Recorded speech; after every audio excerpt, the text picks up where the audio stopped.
Il est pile 11h30 sur Europe 1, le journal de la santé avec Guillaume Janton. Et à la une ce matin, les premières données cliniques sur le cœur artificiel ont été publiées. Une femme a sauvé un bébé grâce au premier geste de secours. Et enfin, François Hollande a suivi un régime drastique pour perdre 17 kilos avant d'en reprendre quelques-uns.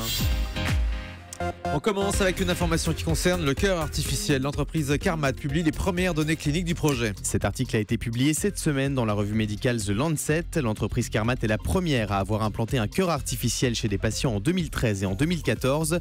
Des patients qui sont décédés plusieurs mois après l'opération. L'article explique que ces décès ont été causés par la défaillance de composants électroniques dont la source a été identifiée et corrigée depuis. En revanche, ils ne sont pas imputables à la formation d'un caillot sanguin qui aurait pu boucher la prothèse. On apprend également qu'un troisième patient a été implanté en toute discrétion le 8 avril dernier. 32 familles saisissent la justice pour des vaccins défectueux. Les enfants de ces familles ont été vaccinés contre la méningite avec des lots défectueux de Méningitech très chargés en métaux lourds. Depuis cet incident, le vaccin a été retiré du marché, mais les enfants auraient développé différentes pathologies selon le Parisien. Les 32 familles, dont 10 vivent en Bretagne, ont saisi la justice. L'audience est prévue le 22 septembre devant le tribunal de grande instance de Clermont-Ferrand. À Rouen, une femme sauve un bébé grâce au geste de premier secours. Jeudi dernier, la conductrice d'un bus de Rouen a sauvé un bébé de 10 mois qui venait de faire un arrêt cardiaque dans son véhicule. Après avoir arrêté son bus, cette femme s'est précipitée sur le bébé pour lui prodiguer un massage cardiaque en attendant l'arrivée des sapeurs-pompiers, selon le site Normandie Actu. Le bébé est aujourd'hui sorti d'affaire. C'est un acte héroïque qui confirme l'utilité publique des gestes de premier secours. En Grande-Bretagne, un adolescent meurt après avoir inhalé du gaz hilarant. Ce jeune homme de 18 ans qui vivait près de Londres est mort le week-end dernier d'un arrêt cardiaque après avoir inhalé du protoxyde d'azote pendant une soirée chez ses amis. L'adolescent avait également beaucoup bu d'alcool. Une autopsie doit donc être pratiquée pour déterminer les causes exactes du décès. Selon le quotidien The Independent, cette pratique serait courante chez les adolescents puisque 17 jeunes Britanniques sont morts après avoir consommé du gaz hilarant entre 2006 et 2012. Et puis le docteur Pierre Ducamp affirme avoir fait perdre beaucoup de poids à François Hollande grâce à son régime. Le régime Ducamp, c'est cette diète qui consiste à se nourrir uniquement de protéines mais à volonté. Un régime très controversé que notre président aurait testé, comme l'a expliqué le docteur Pierre Ducamp dans un entretien accordé à Julien Mielcarrec pour BFM TV. Écoutez. Ah ben, Monsieur Hollande a perdu 17 kilos avec mon régime, il me l'a dit, on a fait des photos ensemble, il m'a même dit vous allez me donner des royalties parce que tout le monde me demande comment j'ai fait pour maigrir. C'est une mauvaise pub, il les a repris.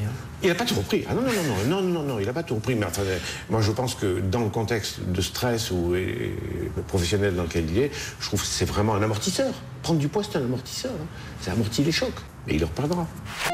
Il est très décrié, ce régime Ducamp, Marcel Ichouf. Oui, Ducamp ou pas Ducamp, un régime doit être avant tout équilibré. Il y a des équilibres à trouver et il n'y a absolument pas de régime miracle. Toute personne qui vous dit mangez ceci, mangez cela, mangez comme ceci, c'est une ineptie. Alors je sais bien on prêche un peu dans le désert, il faut manger équilibré et équilibrer vos apports par rapport à votre sortie. Si c'est pour perdre 17 kilos pour les reprendre, effectivement. Non mais de toute façon, ça ne peut pas être autrement. Si je vous mets en restriction, vous allez perdre du poids, mais le problème c'est que vous allez en reprendre et vous allez en reprendre encore plus. Et ce qu'on appelle le phénomène du yo-yo, c'est au fur et à mesure des années, vous allez en prendre de plus en plus. Et c'est vrai que ce régime a été très à la mode il y a quelques années et qu'il l'est beaucoup moins aujourd'hui, le régime Ducamp.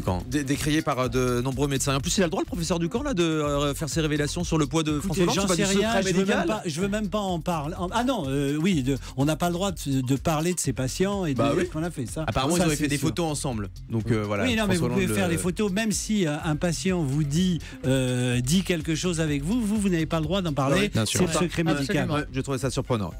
Un nouveau type de préservatif a été mis au point par une américaine. Cette jeune femme s'appelle Michelle Chu, elle est étudiante en design et elle a inventé le préservatif en spray.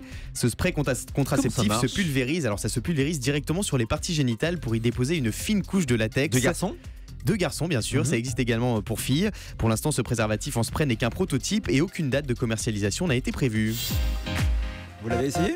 Pas encore, j'en ai commandé. Vous nous direz. On termine avec le chiffre du jour. 13, c'est le nombre de sites de rencontres mis en demeure par la Commission nationale de l'informatique des libertés, le CNIL. Parmi eux, Adopte un mec, Easy Flirt, mais aussi des sites dits de niche comme Rencontre obèse. L'organisme reproche à ces sites de rencontres de recueillir des informations sensibles sur leurs clients, comme leurs pratiques sexuelles favorites ou encore leurs opinions politiques. Ah oui, c'est assez étonnant. Il y a une face cachée donc des sites de rencontres sur Internet. Merci Guillaume Janton, bon week-end.